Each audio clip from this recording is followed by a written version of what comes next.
नाम सुना है सबने, कविराज कालिदास। एक विद्वत्तमा नाम की एक विद्वान स्त्री थी। उसने पूरे भारत को चुनौती दी थी, अगर शास्त्रार्थ में कोई मुझे हरा देगा, जो हराएगा मैं उससे ब्याह करूंगी। और इतनी सुंदर थी वो कि उसको देखने के लिए लोग खड़े हो जाते थे मार्ग पर। लेकिन विद्वान इतनी थी कि कोई भी उसके पास जाता, धन दौलत आदि सब समर्पित करता। वो कहती ये सब नहीं, शास्त्रार्थ करो, अगर तुम हारे तो तुम बाहर चले जाना, अगर जीते तो मैं सदा के लिए तुम्हारी दासी, तुम्हारी पत्नी बन जाऊंगी, ब्याह कर लूंगी। लेकिन विद्वत्तमा इतनी विद्वान थी, उसने सबको हरा दिया। कश्मीर से लेकर कन्याकुमारी तक कोई विद्वान ऐसे बचे नहीं जिनको उसने हराया नहीं। विद्वानों को उससे हल्की चिढ़ होने लगी और सब जगह हरा करके और हंसती हुई व्यंग में कहती हुई जाती।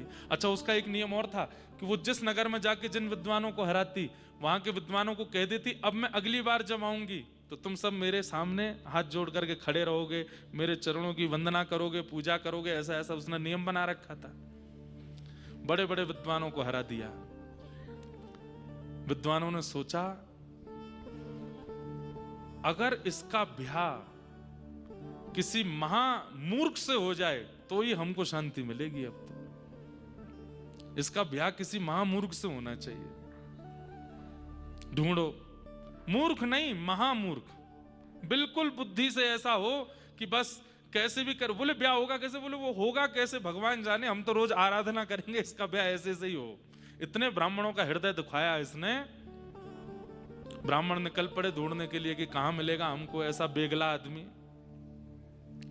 तभी उन्होंने देखा कि एक पेड़ पर एक आदमी डाल काट रहा है और जिस डाल पर बैठा उसी को काट रहा है। बोले मिल गया, यही है विद्वत्तमा का पति। अगर विद्वत्तमा का इससे ब्याह नहीं हुआ तो हम लोगों का जीवन निरर्थक हो जाएगा। हमें जन्म लेके भगवान की प्राप्ति नहीं करनी, बस एक ही काम करना है, इसका ब्याह विद्वत्तमा से हो।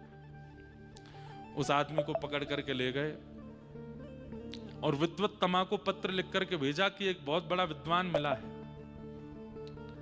तुम तो बोलने वाले विद्वानों को हराती हो।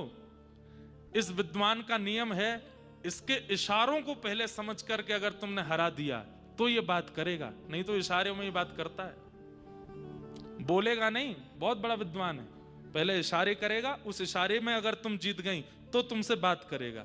विद्वत्तमा बोली अच्छा इतना बड़ा विद्वान है? बोला हाँ। विद्वत्तमा आ गई, बड़ा पंडाल बनाया गया, एक मंच पर विद्वत्तमा बैठी, एक